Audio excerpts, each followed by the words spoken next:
Since this is a serious issue, there won't be jokes in this one. Cheryl has a nightmare of losing her child, Lauren. She wakes up and immediately checks on her eldest. The girl pretends to be asleep, but when her mother closes the door, she calls someone, saying she doesn't know how long she can handle everything and wants to see them. After the death of her husband, Cheryl Baker moves to a new town with her two daughters, Lauren and Marley. She has a new job as a vice principal, and Lauren goes to Canning College and sometimes visits them when she has time. The two girls are so close that they don't hide anything from each other. Just before their meal starts, Cheryl asks Lauren about school, but the teenager tells her mother they'll have that conversation for later. Marley senses the tension, so she quickly steers the topic in a different direction. But Cheryl is not about to give up, so she presses Lauren for an answer until Lauren reveals she's struggling at school and wants to drop out. Cheryl sends Marley to her room, but Marley secretly listens to the conversation. She hears when her sister says she's depressed.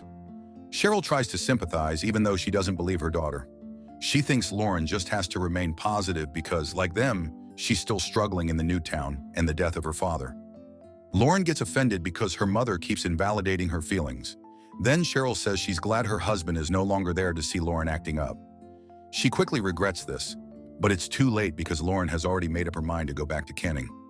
Marley tries to stop her, but Lauren still packs her bag and leaves. After 2 days, Cheryl decides to call Lauren because she still hasn't called, but her message goes straight to voicemail. As for Marley, she also struggles at school being the new vice principal's daughter. During an exam, a student named Josh tries to cheat, but Marley tells him off. Later, Josh intentionally knocks Marley's books just to get back at her. When confronted, he says he doesn't like Marley because she acts like she's better than them. Cheryl is patrolling the hall and saw everything that happened.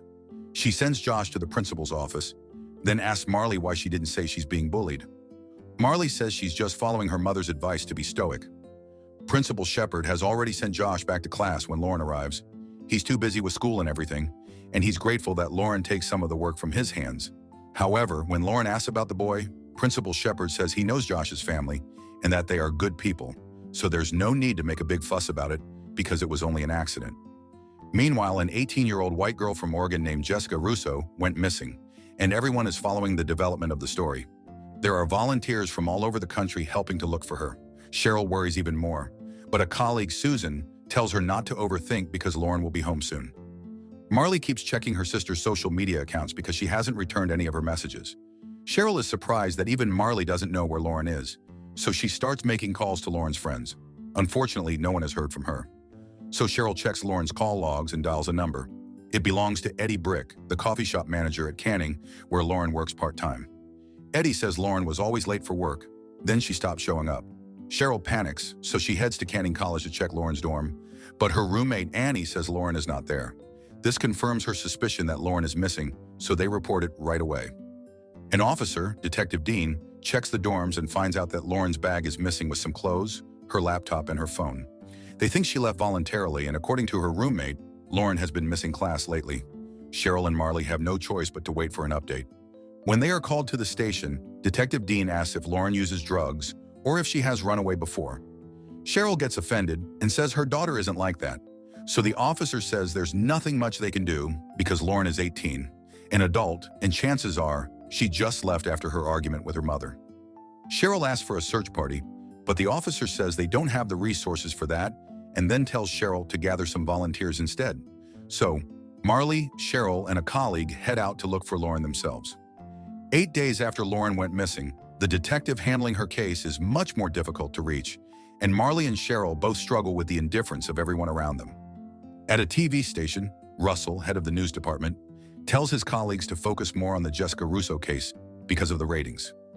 Cheryl has contacted him about Lauren, but Russell doesn't see any story in the case because Lauren is already an adult, so he gives it to a colleague, Elisa. Elisa meets up with Cheryl and Marley and says she will have Lauren's photo posted during the 5 p.m. news roundup. She admits there is no story to run because even the police don't find any signs of abduction or foul play. So Marley contacts Net Sleuths, a group of amateur crime solvers, to ask for help. Cheryl goes back to Canning to hand out missing people's flyers and to talk to Eddie Baker. Eddie says he already told the police everything he knows, but Cheryl is suspicious, especially because of Eddie's black eye. Later, Lauren's co-worker at the coffee shop tells Cheryl that Eddie harasses the girls working there, but she adds that Eddie is harmless, and if there's anyone who would actually hurt Lauren, it would be her roommate. Afterward, Cheryl takes this information to Elisa, but the journalist says the police have already verified everything, and they don't find anything on Annie and Eddie. She convinces Cheryl that she did everything to help, but there's only so much she can do. So she tells Cheryl to check Lauren's room to look for evidence. Cheryl follows the advice and enters Lauren's dorm room when Annie went out. She finds Annie's phone and a message telling Annie to delete her DMs so the police won't find anything. But Annie catches her in the act, leaving Cheryl no other choice but to leave. Marley reveals to her mom that she contacted a tech whiz named Bella to ask for help. Bella guides them as they guess Lauren's passwords to have access to her social media accounts. When they successfully log in, they see the DMs between Annie and Lauren, and it shows that Annie has been cyberbullying Lauren before she went missing. Cheryl takes the printed files to Detective Dean and asks him to question Annie, so the officer does, but he still doesn't find anything on her, and her alibi checks out. Elisa also calls Cheryl to tell her that Eddie Britt got the black eye from a strip club after the bouncer beat him up for touching the dancers. Because they've hit a dead end, Cheryl and some volunteers continue to look for Lauren at night. Susan is worried about Cheryl because she hasn't slept in 2 weeks, but Cheryl refuses to stop because she feels guilty about invalidating her daughter's feelings when she said she was depressed. She decides to continue even when the others head back home. While she's at Canning, Cheryl tries to talk to Annie despite Annie's refusal. So she says she believes that Annie is not responsible for Lauren's disappearance, and she just wants to talk to her. So Annie reveals that Lauren was acting differently, which annoyed her. She apologizes to Cheryl about the harsh words she sent to Lauren and wishes that she comes home safe. Then she reveals that Lauren was talking to a guy named Ian on a dating site. With the help of the sleuths, they quickly found Ian's deactivated profile. However, finding him proves to be difficult because he used a VPN to hide his location. Luckily, with Bella's help, they access Lauren's DMs with Ian and find out that Lauren agreed to stay with him for a few days. It says he was supposed to pick her up at Crowley's near Canning College. Using the photos, Marley also discovers where Ian works. When Cheryl heads out to see him, she figures out that it can't be the same guy. The guy she expects to be Ian is a nice young man named Charlie. It turns out his photos were just used to catfish young women online. Meanwhile, Elisa convinces Russell to run the story, saying that half a dozen black and brown women between ages 18 and 30 went missing in the area in the last 2 years. However, Russell tells her that National wants to focus on the pretty blonde girl, Jessica Russo. At school, Marley snaps when she hears Josh saying her sister won't ever be found. She walks to him and throws some liquid to his face. Luckily, Principal Shepard says it's just salt water, and Josh is going to be fine. He plans to give a 2-week suspension to Marley, but Cheryl says it's too much. She thinks the principal is being unfair, remembering he did nothing when she reported Josh. So Principal Shepard agrees to send Marley to detention and suspend her for a week, so it won't be on her permanent record. With Bella's help, Marley creates a fake profile to match with Ian.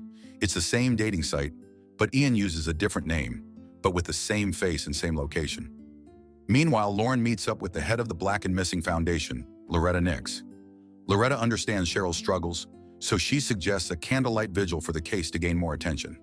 At the same time, Marley successfully matches with Ian, and they exchange DMs.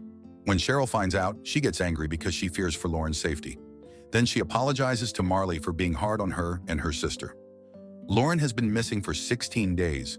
On the night of the vigil, cops are assigned to the scene to make sure that everything will go smoothly. Only a few people showed up, but despite this, Cheryl is grateful.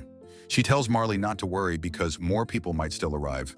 And true enough, before the night ends, a huge group of black people, a congregation from Oklahoma led by a pastor, traveled a long way just to show their support. Together, they voice out their concerns and ask the authorities to do more. Soon, the news channel agrees to run the story. But then it changes because Jessica Russo was found, and they broadcast her story instead. And it turns out that she ran away and was not abducted. Marley then receives a message from Ian, and he agrees to meet her. Cheryl decides to go alone, and when she arrives at the location, she finds a red pickup but learns that the plate is stolen. She's convinced it's the guy, so she follows him. Bella helps Marley send a phishing link to Ian to know his exact location. Looking around, Cheryl finally finds Lauren, with her hands and feet tied. She looks so weak that she can't even speak. Cheryl helps her daughter escape, but the man catches them before they can leave. Cheryl successfully fights off the man, and she runs out of the house to look for Lauren. The guy's about to attack the two, but luckily the authorities arrive just in time to catch him. After that, Cheryl is happy she's safe with her daughters again. With Lauren's permission, Cheryl agrees to do an interview to talk about the other missing black and brown women whose cases don't get enough attention. This was a movie on Lifetime and happens far too often in real life. Luckily, it ended with Lauren being found alive, but there are many stories out there with not so happy endings. What did you guys think of this one? Subscribe to watch more videos like this. Turn on notifications. And leave a like, it really helps the channel out. Thank you for watching.